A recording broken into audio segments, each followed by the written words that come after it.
I love to tell people, learn the rules, follow the rules, break the rules. In that order. And I did that. I wrote a book or two, bunch of short stories, and I wrote them how I wanted to. And sometimes they'd come back from people I sent them off to with some advice, and I'm just like, whatever, I know what I'm doing. I did it. There was a lot to learn, and there's always more to learn. So I spent 10 years learning the rules and following the rules. And now I've looked back across that 10-year span and went, obviously following the rules isn't the formula to success. So now what can I do to stand out? Let's look back at what I originally did that I loved doing. Let's see where we can combine the two.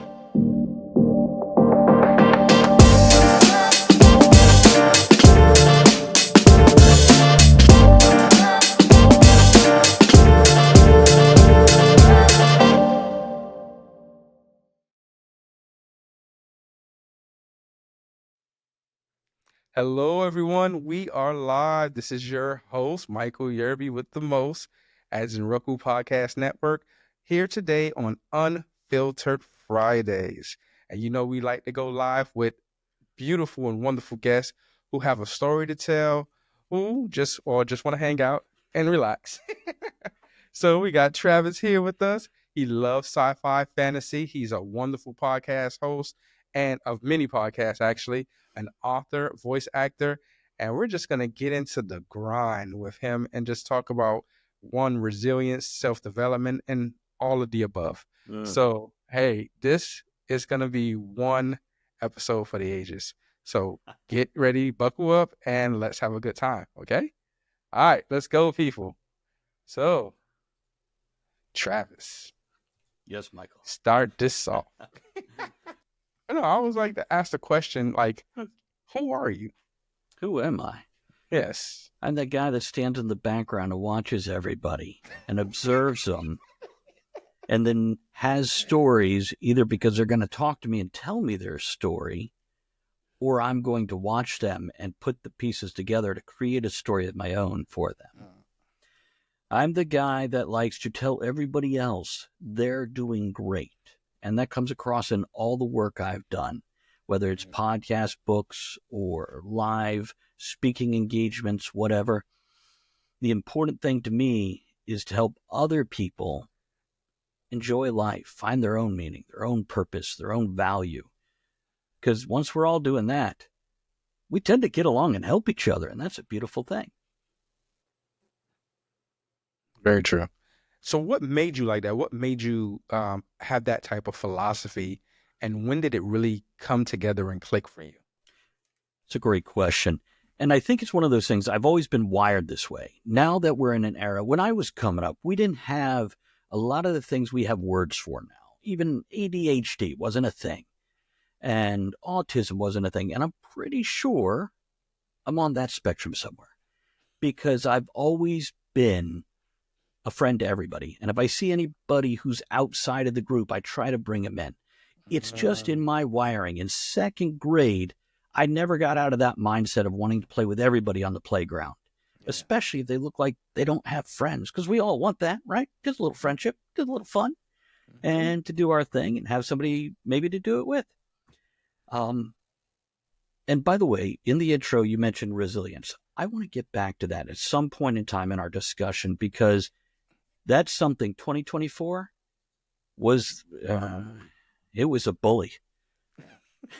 So I'd love to go back to that if we have time a little later. Yeah, no problem. Let's explore now. So define resilience for you, of how it applies to you. Getting back up when you're kicked, when you're knocked down, getting back up.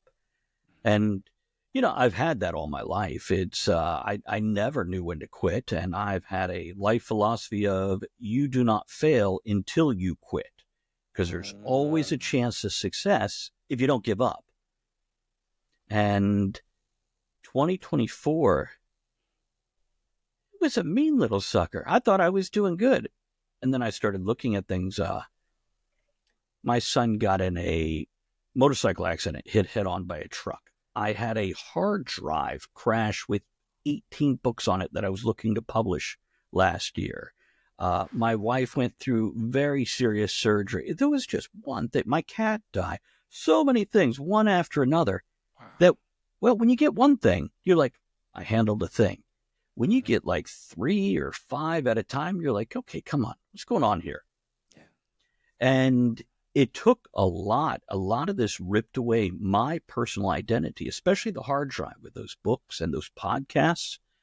And I didn't necessarily quit. It was more like, come on, everybody was doing it in 2024. What do we call it? Like soft quitting or quiet quitting? You're quiet quitting, yep. It was more of that. I just kind of stepped back and like Homer in the bushes, just kind of faded away. Wow. But I'm guessing, listening to your background and your history, you've done this before too. There's only so long you could stay down before you're like, you know what? I need to do something. I've got to do something. And maybe I won't take it as serious, so I can relax and enjoy it again and not charge in head first and all that. Yeah. But I think the message of resilience, being able to get back up after you've been knocked down, and that might take some time. It might not be the very next minute or the very next day. It might take months. Yeah. But to allow yourself that time to heal, get your equilibrium, whatever, and be able to stand back up and do it because you love it, not because you have to. Yeah. And that is true, to build up that muscle memory to do something, like, and you have it, it's like, I just couldn't imagine, like, and I really want to give the breath to everything you're saying, because I don't want to skip over any of that.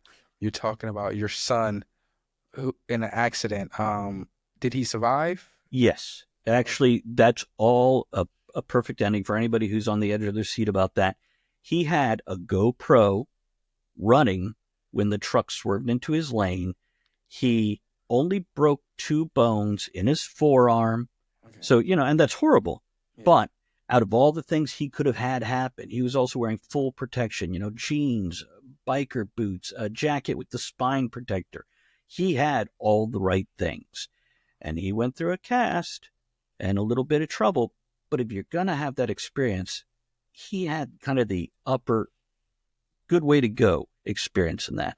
And my wife, with her surgeries, are fine. And, everything worked out fine, unless you cling to it.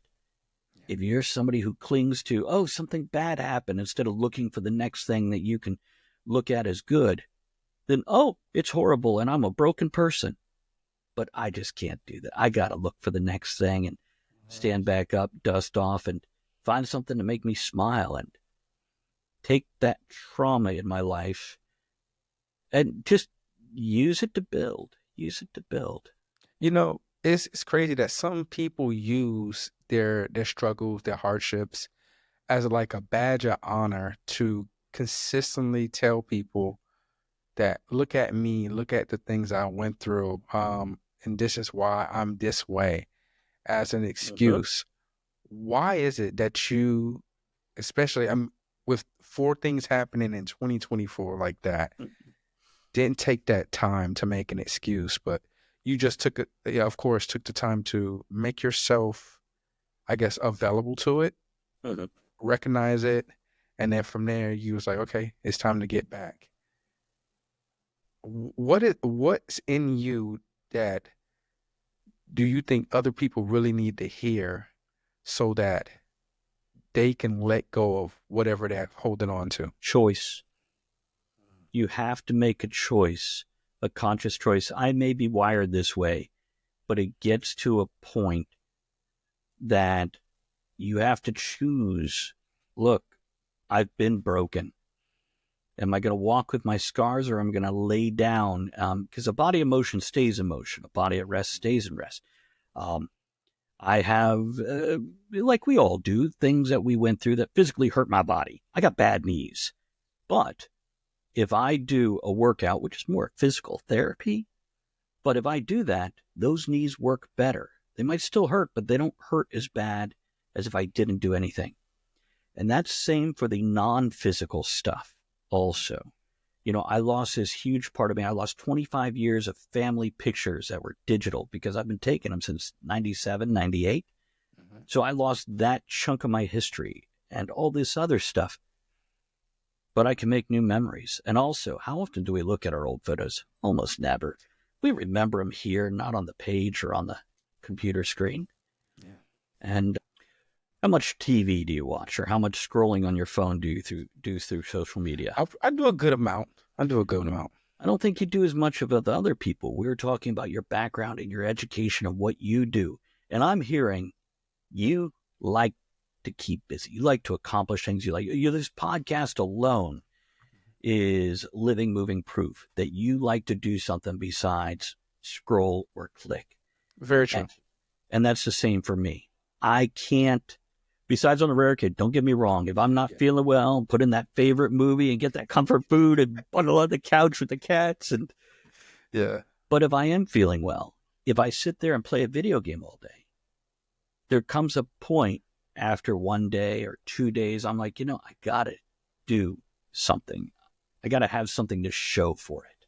Mm-hmm. So there's writing books and doing podcasts and cooking and gardening and all the things that feed the soul as well as the mind and body. You're right about that. So, like I said, and you were saying that, like, you embody this spirit of resilience of, like, and just wanting to have everyone involved. And it's like a balancing of creative outlets that you have. How do you structure your life and maintain that focus and energy and resilience across all the different domains that you touch? It's exactly that. It's scheduling. It's formatting your life so it works. You find your priorities, which depending what age you're in, they could be different things. Yeah. If you're raising children or going to college, well, those have to be a priority. They have to.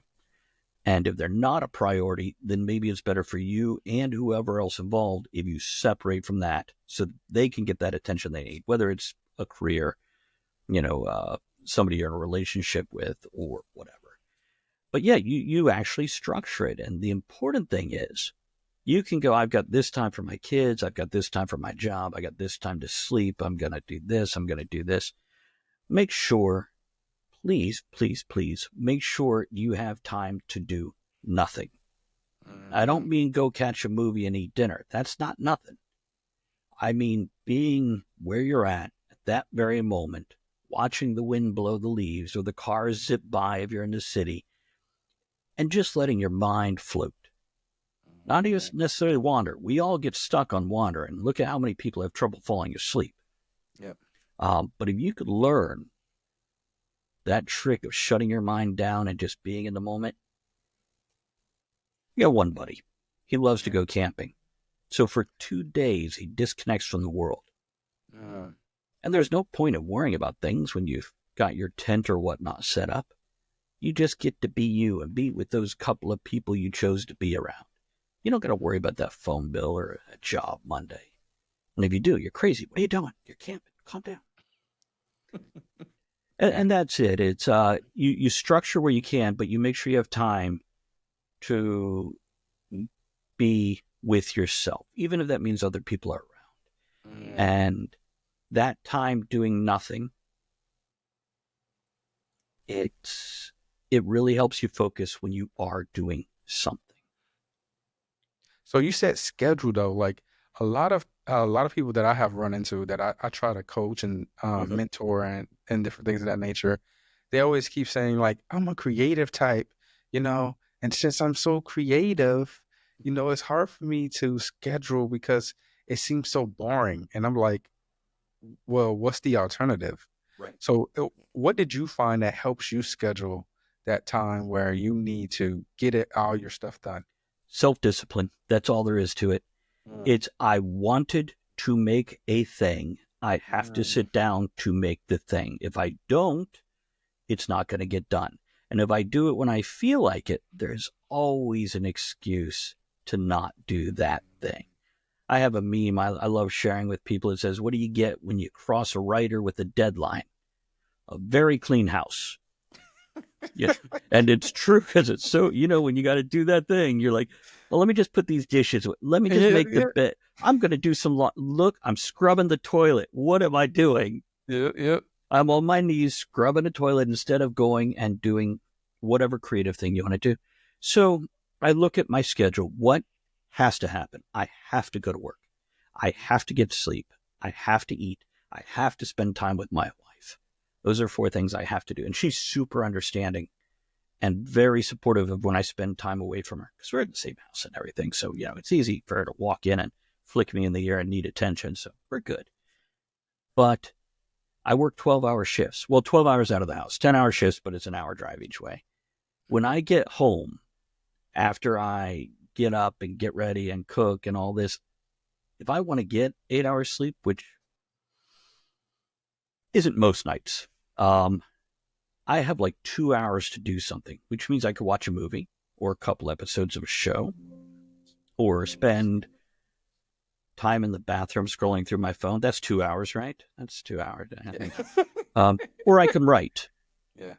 And that's what I have to do is choose those 2 hours.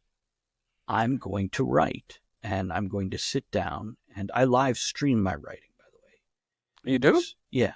I do it as co-working and studying so other people can come in. This is in your own home, almost like an office environment where you got other people in cubicles. And you get a little bored, you kind of look over a cubicle, say something, and then get back to work. But 2 hours a night.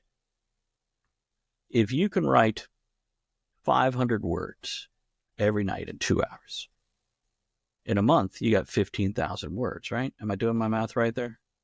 Yeah, about 500. Yeah. Making sure. Yeah. So in 3 months, you've got 90,000 words. That's a reasonable novel. I mean, it's not George R.R. Martin thick, but it's still a respectable novel. And of course, editing, cleaning up takes extra time too. But the point is, if you want something, you got to work for it. Some people win the lottery, but I got to work for it. So to make my lottery moment, I'm putting the time in. I understand that. I get that. In your estimation, because you are a self-published author, what is better, self-published or a traditional publishing method? There's pros and cons to both, and I'm also going to throw in vanity publishing or a vanity press, because there's a middle ground between those two things. Now, publishing through a company, it's beautiful because if you get one of the major 5, or they might be 4 now, book publishing companies, they're going to do your marketing, they're going to do your publicizing, they're going to set you up for interviews and et cetera, and that's wonderful because that stuff is tedious to the creative types. I speak from experience, and because I want to go write a book, not make a Facebook ad or post. So that's really nice, but it's very much, they have gatekeepers. Most of them won't even look at your material without an agent. And to get to an agent, you've got to throw your work out there again and again. It's like going fishing. Every time you throw your hook out, you're not going to catch something. Most of the time you don't. And now, on the other hand, the very far side, self-publishing, it had a stigma with it for a while. But now there's enough independent editors and other things to do the afterwork and help you, because you need somebody else to look at your work just to make sure it helps tremendously, almost to the point of necessity. But self-publishing, you have freedom. You can control the pricing. You can control the scheduling. You can pick your cover and artist and, what budget you want to spend. And do you want it to be the latest style or the something from the 80s or whatever? And that's a beautiful thing too. But on the other hand, you're doing all your own marketing, or you're paying somebody to do it, depending on your budget. The middle ground is the smaller medium publishing houses. And what I have found with them, not always, but most of the time when I've spoken to authors that have gone through them, they're like, well, they don't do much for me. I've got their name on my book. I pay them a cut of the royalties. But when I call them going, where's my sales? They just push, are you posting it to your own social media? And if I ask them where they posting my book, there's not. And again, this is not every case. Yeah. But it's a cautionary tale to realize some of these folks, and not that they don't do something for you, but they might not be doing what you expect them to do. Got you. So I don't know if you asked me which one I prefer and why, but the bottom line is you're going to look at the apples and look at the oranges and see which one you want to bite into. No, I got you. You. Because I came out with a book, I want to say 2 years ago. It was a short, I just wanted to see if I can do it. Right. I really did. And I self-published through Amazon, of course. And I'm working on this next book right now. Well, I kind of finished up the draft, right? And what I did, so I'm trying to build a community around it where the individuals, if they, of course, it's enemy mindset stuff, so they can read each chapter and give me great input, you know, like, and then so from there I can, you know, keep this is good or take it out, and then, you know, hopefully my goal is by 2025, I would say roughly this time 2026, I should be ready and have somewhat of an audience, hopefully, that I would like, you know, build that audience. They're like, hey, we're waiting for the finish the product. So, you know, absolutely. the book. So that's what I'm trying to do. But I'm doing it grassroots. So that's a great way to do it. You are getting a small percentage very excited to buy your book, and giving them 1 chapter, 3 chapters at a time to go over and beta read. That's the term, beta readers. Is a great way to do it, because so many people, if you hand them 16 or 30 or 50 chapters, they're just like, I'm going to get to that any day now. Yep. And keep track of who does get back to you, because they're invaluable. And the other people we can't be mad at. We all know what life is like, and to think somebody's going to grab everything we give them and read it within 24 hours, that's insane. It's a dream. It is nice, but but yeah, do exactly that, and that's going to help catch a lot of the stuff. And with self-publishing, I'll touch on this, and then you can let me know if you want to know more about it. Amazon doesn't get your book out everywhere. It kind of does digitally. You'll be distributed throughout the world. But if you want a paper copy of your book, potentially in bookstores and libraries and everything else, there are other companies you can go through that predominantly do that. Gotcha. Yeah. Gotcha. And that's something I'm thinking about, but I know print, some people don't like print, right? I had a friend that actually, they describe print in a way that's archaic, like CDs. It's like, you know, like CDs was a thing now, but I'm like, vinyl's back in style. So that's right. I mean, so like, yeah. And I said, I don't go to the bookstore all the time, but me and my wife, she's from Brooklyn. And when we do go to back to her home in Brooklyn, they have this wonderful bookstore. I think it's a Barnes and Noble still. And it's just a big, beautiful bookstore. So we go there, and I always try to look for different type of first edition books, to get and read. So nice. Yeah, but I mean, I love different books to read, especially on self-development and different things of that nature. So yeah, I get it. But I don't know.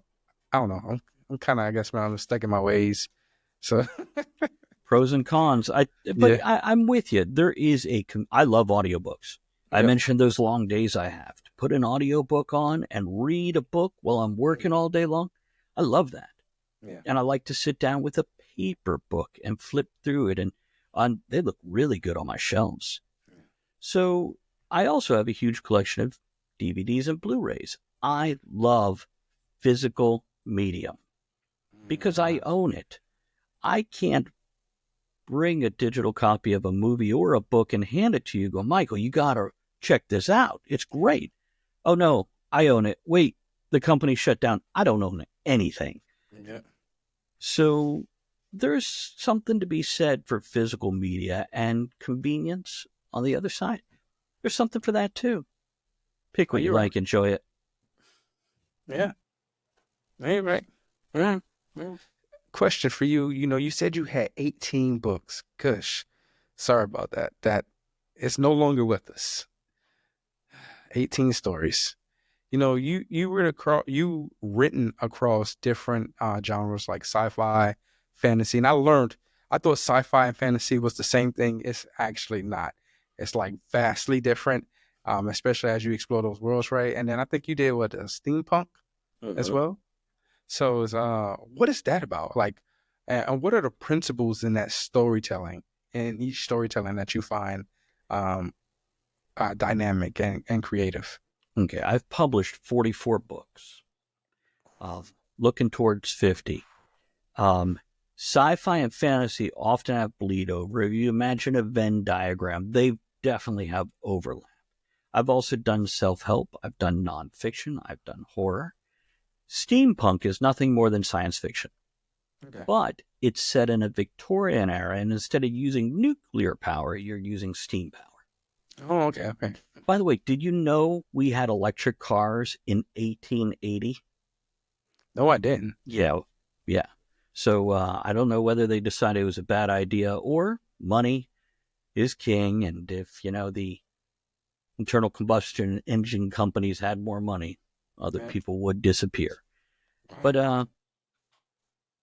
I'm sorry, I've wandered off the topic, Michael. No, it's just asking. I was asking about the storytelling aspects. What's the difference between that you find interesting? It's always about character, first and Mm. foremost. You could take any character, any story, and put them in almost any genre or setting. Star Wars was nothing more than King Arthur in space. You got a kid with a magic sword, an old wizard teaching him, a princess. Yeah. It's I think that's I think some people might disagree with you, sir. they might, but you have the same tropes, just a different setting. Yeah. Um, and then we could also point out, well, what are the droids? And we got the whole round table together. But Yeah, yeah. the character is ultimately important. The setting is the seasoning. Let's say you like a good steak. Look, I can make you a steak with, a Chinese food or Japanese. I can make it in Mexican food. I can make it in Italian. There's For all sure. kinds of things we can do. It's still beef. Yeah, It's that is just true. got different flavors depending what you surround it with. And the That does same make thing sense. for a story. So with steampunk, a lot of times with that, I wanted those old fashioned elements, whether it's the manner of speech, the aesthetic of the buildings where you get trains and steam and everything. If I'm writing cyberpunk, I want that darkness and the neon and the reflection of the glare and the puddles. I love to put like 1930s noir into my cyberpunk, so it almost feels like if 1930 and Blade Runner met, what would that look like? Um, What's the fascinating with your fascination with 1930 that you would like? I don't know where that comes from, but I also have a fascination for Mayan and Aztec civilizations that I don't know where that comes from either. Yeah. I think with the 1930s, it's and 20s going into the 30s. So after World War One, before World War Two, we have society we were moving forward, we were climbing up, and then we collapsed. And there was a lot of social issues that we're just finally facing in the past 10 years that were social issues then, and they very much got forgotten for 60 years after the Great Depression. Mm. Um, so, and I've always wanted to like gangster movies, but when I watch them, I don't actually enjoy them very much because they're just, I don't know, too heavy, not enough personality. Mm-hmm. But when we look at the old-fashioned private eyes with the whiskey bottle in his desk drawer and she Uh-huh. walked in and she had legs that went all the way up to here. Okay. It has it just draws me. And Okay. I don't have a good reason why. I can't point at one thing and go, that. See, I grew up on like Matlock. Oh, What was his name? It was like, it go dun dun dun dun dun dun dun dun dun dun. I know My that. dad, It's not Dragnet. no, it's not Dragnet. It's My dad knows it. We used to watch it all the time. not Perry Um, Mason? Perry Mason, yes, Okay. Perry Mason, yes, You know they have a new yes, Matlock series and a new Perry Mason series out. yeah, can do it. Well, I've watched Matlock, and it's different enough. It's its own show with a Huh? reference back to the old Perry Mason. I wanted to love it. I wanted to, but I watched like 2 episodes and just kind of wandered away. Yep, Like, can't yeah. do it. So you had your father with Perry Mason and Matlock and these detectives. Yeah, we used to watch those shows all the time, especially Murder She Wrote when Oh, it came out. Like, you know, yeah, like yeah. some old fogies. You know, what I'm saying? With my dad, like he loves that stuff. So, like, yeah. I It, love a it, good murder mystery. I don't mhm. think I could write one. Oh, why not? I don't know if I have that level of discipline to make a story that tight. I feel like I'd have to write it 3 times, and one of the 3 times would be have to start at the ending and work my way backwards so I get all the clues in there and the red herrings and the. Yeah. Are you familiar with tropes? Yes. Okay. And that goes back to an earlier question. A lot of the things when it comes to why steampunk or why sci-fi, there's certain tropes that I enjoy. Mm, And yeah, with a mystery, I love heist movies. Now You See mhm, Me, Now You Don't, the Oceans 11, 12, and 13 movies, Italian Job. But I think that might be something I just need to enjoy instead of write. At least you're honest. At least you're honest. I say that now, but you watch. There's going to be one day I'm like, you know what? I'm going to try this. Yeah, yeah, yeah. We'll see how it Uh, goes. But you know, you created intriguing worlds, especially with your books. You know, your writing, you know, how you cultivate communities and your work. What are key things that make people feel invested into what you build, whether it's fiction or real life engagement? I think engagement is the key word. As a Uh, writer, when you write, you want to engage your reader. You want to mm, give them some information your characters don't have. So, it's kind of like when you're watching a horror movie and you're shouting at the screen, don't go in that room, yeah, yeah. but the same with the book. Oh, you're going to meet the right person, or you're going to find that thing that's going to lead to, I see this coming. Um, More importantly, connecting him to that character.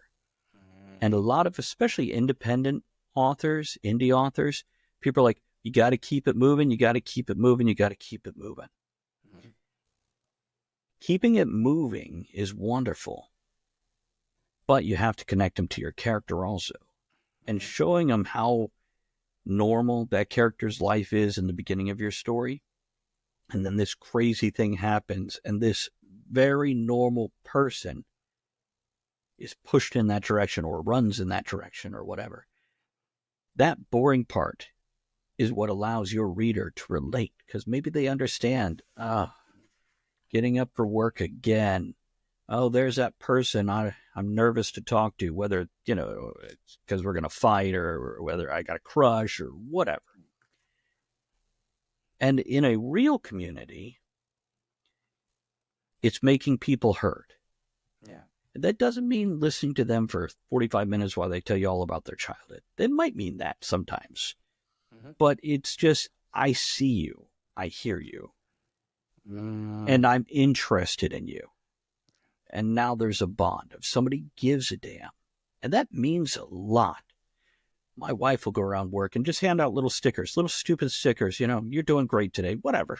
She buys them off uh-huh, Temu, like 250 for $1 or whatever. But mhm. she'll give them out to somebody, and sometimes a little pin or a little card, or she got a jar of positive pickles, and it's a pickle Oh, with googly eyes, and you open it up like a little teeny card, and it's got some positive, like almost a I fortune like cookie that. thing Is inside. so cute. And she'll just see somebody walk by. She's like, hey, come here. She doesn't know him. It's not just to friends. And Mhm. this connects people. It lets somebody know somebody out there saw them, heard them, and cares a little bit. Yeah. And you run this show. You know exactly what I'm talking about, where these folks you get on the show, they're so excited that somebody wants to hear what they just did, this thing that they made and spent all this time on. Yeah. Everybody in the world is that way. Everybody has spent years making themselves. And to give them that 3 minutes to voice it, or just that 3 minutes to forget all that crap they're going through and talk to somebody that isn't asking, how's your trauma? Yep. Let's laugh for a minute. Mm-hmm. That builds communities, one person at a time. Because without one person, you don't have a community. You're entirely accurate with that. No, and that's one thing I love about, like, I am a big anime guy ever since I I was noticed. able and blessed to go to Japan and lived there for 7 years. And just got immersed in different manga, and I love the underdog stories. I tell my subordinates all the time, my troops, and I'm like, I love a good underdog story. And that's why I tell you guys, don't give up, because I love to see you guys fight back. Like when you're down and out, you feel like you're down and out, and we do aircraft maintenance, so if you mess up, usually that could be a bad thing, right? But we got a lot of checks and balances.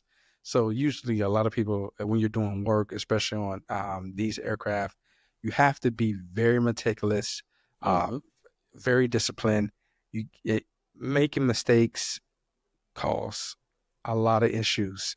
So, and we have a lot of checks and balances. But if they make a mistake, I see how my guys take it really hard, because you're like, oh man, I got complacent, I did this. I'm like, hey man, don't try to beat yourself up. It happened.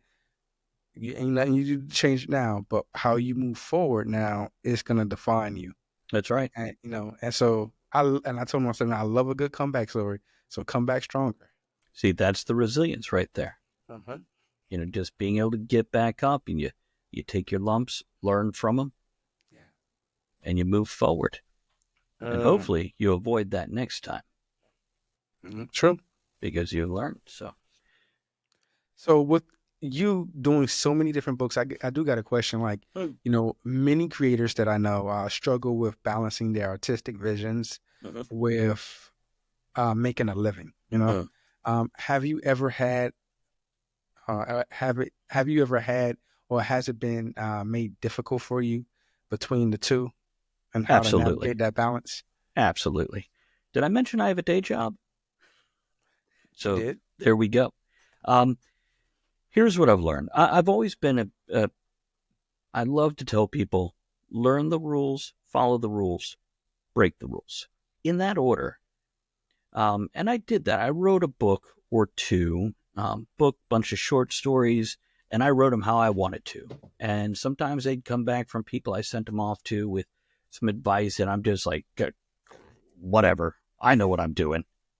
I did it. There was a lot to learn, and there's always more to learn. So I spent 10 years learning the rules and following the rules.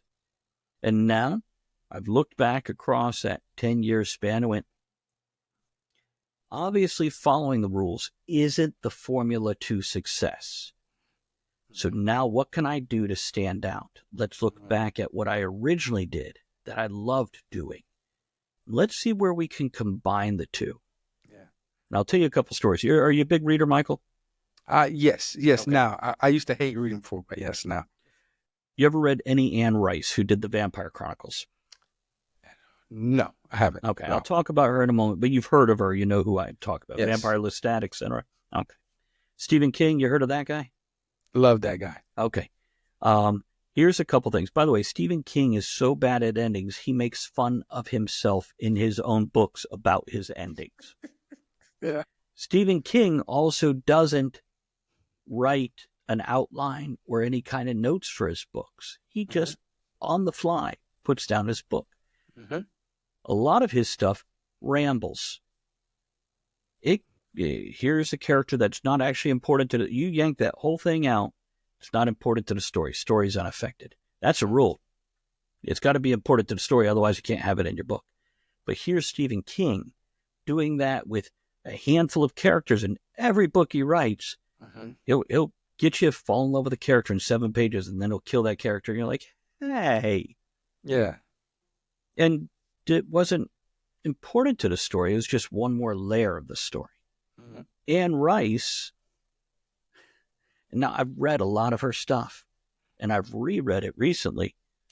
She writes essentially a history book, and then puts characters and gives them lines. She loves her research, and she puts almost all of it, as far as I can tell, in her books. That's a no-no. You can't just info dump on people. You lose your... But Anne Rice, super popular and super successful. So that's what I'm saying. There's rules, but you can break them. If you're doing something right that engages your reader, you break the rules where you want to break them. And you're going to be successful because you're now a standout. You're not a carbon copy of everybody else. And so when do you break those rules? I know you gave me, and also all the guests here, a truly good breakdown. But when is it? I guess when would you know that it's time to break those rules? When would I know, or when would anybody know? When would you know? Like in general, but when would you know? Like you're like, okay, I think I got something, and it shouldn't be. I shouldn't follow the conventional rules here. I think I need to explore something else. In the beginning of 2024, I mentioned I was going to do all these books, one every 3 weeks. And it was actually 27 books in 15 months. Wow. And that's what I was going to do. And now some of them were collections. There were like, we had, here's 4 books. I'm going to put them in one collection, one omnibus, and publish that. So, when you're like, wow, there's 27, not all of them were like write them from zero. It was combined 4 books into a brand new book. Most were written from zero, and I had this all planned out. This was kind of my last-ditch effort of following the rules, because one of the rules of indie publishing, if you want to be seen, you get a book out every 3 weeks, and it triggers that algorithm, so blah, blah, blah, blah, blah. I don't know if you ever watched South Park, but there was an episode with underwear gnomes, and they're like, here's our plan. Step 1, collect underwear. Step 3, profit. Step 2 is just missing. You're just like, what's it? And that's my point. Step 1, write a book. Step 3, profit. What comes in between is going to be different for everybody. Gotcha. And I've had one friend who wrote in a very specific genre that they were hungry for, and that exploded. He wasn't even a very good writer. He's gotten better because he's successful, and you hopefully improve on your craft. And I'm not saying he was a bad writer, but when I learned to break the rules is when the old way isn't working. I've been following the rules. It's not working. I had a unique thing I used to do that I stopped doing to follow the rules. Gotcha. And that's when I had 10 years ago, I had more people that would come to me going, when's the next thing? Than I do 10 years later. Something happened there. And that's where I went. It's time to start breaking the rules. I've learned the rules. I know how to do this now. And now I'm going to bring in more of me and less of what they say I should do. Yeah. And a lot of times when I'd follow those rules, one thing is start on movement, start on action. Yeah. And I had a lot of readers going, your book started so fast and it kept moving. I never had time to get centered. I never put my feet on the ground so I could look around and go, okay, go. They just hit the ground running and got lost. So for other people, you break the rules after you know them well enough to use them without having to remember to use them. Then you're going to add a lot more of yourself into it and make your own unique mixture, like a recipe. You follow a recipe, it's got 6 ingredients. Well, you know what? I want that to be a little spicier. I'm going to add a little cayenne, but not too much, because then you make it your own. Gotcha. No, I feel you on that one. Okay. And that actually makes a lot of sense. So, okay. Appreciate that. Maybe use it for your own book. Yeah. I'm teetering a lot. I'm not sure if you ever heard of the 5 a.m. Club, that book. I It was think I've written by, heard of it, but I have not read it. yeah. So it is a very good self-development book, but Mm. he does a lot of storytelling. Mhm. He tells a story about this individual. Well, it's three individuals total, but this old man who doesn't look like a billionaire, but he's a billionaire. This young lady who's going through a hard time in her life, and this kind of like overweight, big kind of teddy bear type of guy. He's an artist, and we follow. They basically go to this seminar. They meet him. He tells them, "Hey, I want you to be part of this the club, 5 a.m. club, and I'm gonna basically steamroll your personal development and everything like that." They look at him like he's crazy because he looks like almost like homeless. But Mhm. then they notice some things about him, that he has uh, a Rolex watch, right? And then he Right. has other things, but it's like it's weird because he's dressing not like a businessman or somebody who's rich. Right. And then you come to find out as you go through the story, this dude is a billionaire, of course. And then they're like, oh my goodness. And he has a lot of great lessons he's teaching them. And the reason why is because he's going to pass away. But in that, the whole book, and it tells a whole great story, right? And it goes through, but it gives you all like the steps in which he's trying to teach or trying to share with you about waking up at 5 a.m. What are the benefits of it and different things like that. But he wrote it in like a storytell type Mhm. of way that I guess give you something to hold on to while you're reading, Right. which I thought was kind of unique in that way. Because usually, like, people will be like, "Oh man, like a lot of books, like for example, for example, like this book right here, like this book called Extreme Ownership." Mhm. And this book, I love it, but it tells a story. It goes why he says what he says about extreme ownership. He goes back to the storytelling. He comes back to the lessons. He goes back to the storytelling to keep you kind of engaged throughout the process. See, and And that's a so, nice, unique that lets you give a lot of your own personality Mhm. because you got a great podcast, but it's because of you. People are coming back again and again to listen to the content. They're engaged by you. And the same thing with writing that book. and so that's what I was like. I don't know. Like sometimes I find it like how you was talking about. So I was like, I'm not sure what I should do, if I just should, just be direct with the lessons, or should I tell a story inside of it to keep. What's more natural to you? I honestly, I'm I would say, I would personally say, or if I'm doing self development, I'm very rigid, and I just like to, like, step one, I like to get to the cusp Right? of things, right, and develop somebody. But usually, I find it, especially when I'm talking to my troops, when I'm using for personal, I end up start telling them a story about my life and how I applied that situation, Exactly. and it helps them to, like, I guess, envision it themselves. So, Just during this conversation, Michael, you have told me stories about yourself. So, just like you mentioned, that story, and then go rigid and break it down one by one. I think that's a beautiful combination. You make it very personal, very engaging, but then you give them black and white, step one, step two, etc. And looking at the 5 a.m. club, like I said, I don't think I've run across this, but I pulled it up here because it sounded interesting. You remember how I mentioned take that hour and sit by yourself, and just the 5 a.m. club has that concept, getting up at 5 a.m. so you have that moment of serenity and everything. That's exactly what I was talking about. So I think I'm going to grab this book, and what you'll find, especially the longer you go on through this life, most people or books or environments you get into to teach yourself something, you already know 70 to 90% of it. mm, It's that little bit that you're like, I knew that, but I forgot it, or I yep. wasn't using it, or I've never heard that. That's something I'm going to try. Yeah. And also, as you make your book, get that support group. Not necessarily your family and friends, they're important, but find some other people just above your level if you can get in there, Yeah. but at least at your level. So you're coming up together, you're supporting each other. Their lessons can shore yours up or make you avoid something. But a lot of times we're going to make our own mistakes, even if we heard the lesson before it. But at least you get to come back going, Yeah, I did yeah. that thing you said. Facts.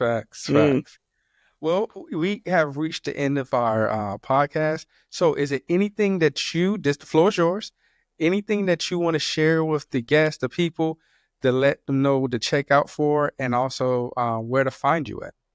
Here's what I'm going to say. You find me at TravisSivart.com. The last name is same as the first, but spelled in reverse. So check it out at TravisSivart.com. There you're going to find all my fantasy, sci-fi, self-help. I have a series of kids' books that I put under a pen name. I've done adult humor, and I don't know if that's on my website because that's under another. Anyhow, check out that website. You could join me for live writing sessions. I'm not going to teach you how to write. Those are for me to write and you to join me. So you have a timer on the screen, a group of people around you being supportive. It's that community in the moment. As for books, like I said, large tragedy, but I still published 6 or 8 books last year. I'd have to go count again. One series just ended, having to rewrite it from nothing. I promise you that book is better than the original concept I have. It came out better because I went through more. And a lot of us authors will put our little life lessons into things, especially stuff we're going through. I also will have a book coming out, depending when this hits the air. I have one on March 17th, St. Patrick's Day, because I wanted to. Another one on April 11th, I think it is. And these, again, are omnibuses, collections of multiple books. And I'll probably have another one in May because I have another omnibus I was going to put together last year that I didn't do.